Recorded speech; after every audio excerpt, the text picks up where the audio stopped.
Welcome to fantasy stories. एक दूर दराज वादी में जहाँ फूल खुद मुस्कुराते थे और दरख्त बातें करते थे, वहाँ एक नन्ही सी परी रहती थी जिसका नाम नूरा था।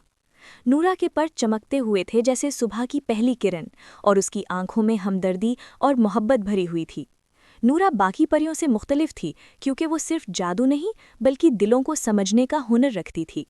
इस वादी के नीचे इंसानों का एक गांव था जहां लोग बहुत गरीब थे। कई सालों से वहां बारिश नहीं हुई थी, खेत सूख चुके थे और बच्चों की आंखों में खुशी कम होती जा रही थी।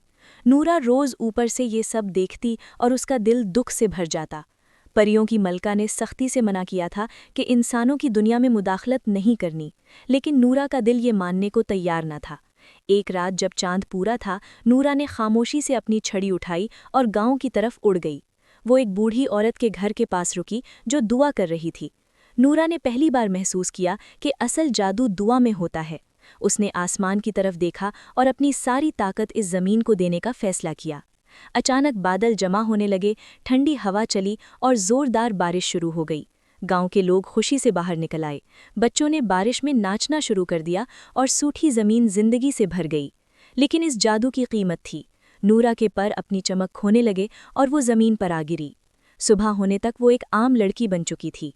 जब परियों की मलका को ये खबर मिली तो वो खुद गांव आई। उसने देखा कि एक परी ने अपनी ताकत कुर्बान करके सैकड़ों जिंदगियां बचा ली हैं। मलका की आंखों में आंसू आ गए। मलका ने ऐलान किया कि असल परी वो होती है जो दूसरों के लिए कुर्बानी दे। नूरा को वापस उसके पर मिल गए, पहले से ज्यादा खूबसूरत और मजबूत। नूरा सिर्फ एक परी नहीं रही बल्कि उम्मीद की अलामत बन गई। इस दिन के बाद वादी में ये कहावत मशहूर हो गई कि जहाँ दिल साफ हो वहाँ जादू खुद चल कर आता है।